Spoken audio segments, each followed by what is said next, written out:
3.5 ਫੁੱਟ 4-4 ਫੁੱਟ ਪਾਣੀ ਘਰਾਂ 'ਚ ਵੜ ਚੁੱਕਿਆ ਹੈ।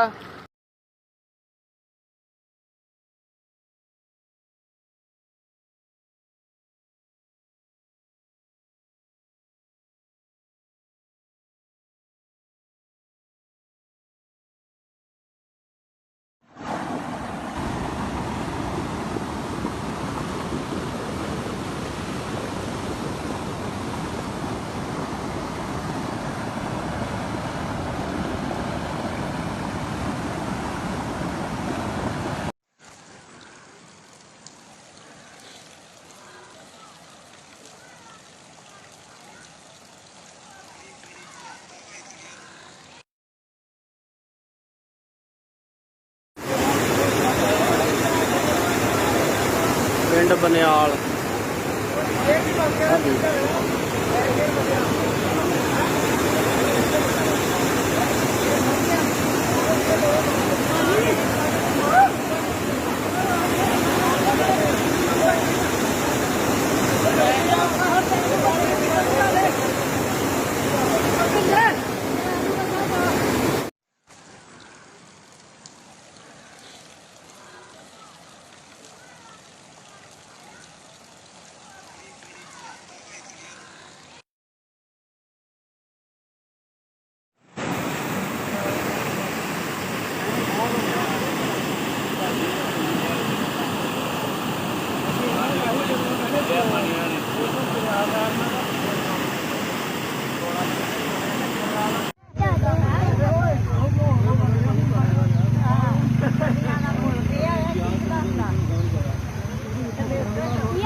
ਬਹੁਤ ਪਾਣੀ ਆ ਜੀ, ਭਰਿਆ ਪਿਆ ਜੀ ਕੰਮ ਇੱਧਰ ਤਾਂ ਵਾਲਾ ਮੋੜ ਦਾ, ਆਪਣਾ ਪਿੰਡ ਦਾ ਮੋੜ, ਦੋਲੋਵਾਲ ਦਾ ਮੋੜ ਪੂਰਾ ਭਰਿਆ ਪਿਆ ਪਾਣੀ ਦੇ ਨਾਲ। ਬਹੁਤ ਕੰਮ ਖਰਾਬ ਹੋਇਆ ਪਿਆ ਇੱਥੇ ਤਾਂ ਸਾਡੇ ਵਰਗੇ ਹਾਲਾਤ ਬਣੇ ਹੋਏ।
ਉਹ ਦੇਖ ਕਿੱਥੇ ਵੜਦੀ ਤਾਂ ਉਹਦੀ ਮਾਂ ਛੱਡ ਕੇ ਚਲ ਗਈ। ਪਰੇ ਵੀ ਚੱਲ ਜਾਣਾ।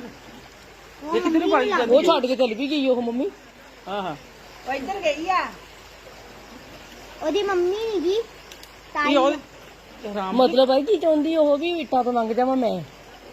ਨਹੀਂ ਦੱਸੋ ਪੁੱਠੇ ਪਹਾਏ ਲਈਦੀ ਇਧਰ ਨੂੰ ਲੰਘ ਜਾ ਪਤਾ ਇਹ ਨਹੀਂ ਉਧਰ ਨੂੰ ਨਹੀਂ ਚੱਲ ਜਾਵੇ ਤੁਹਾਨੂੰ ਸਮਝ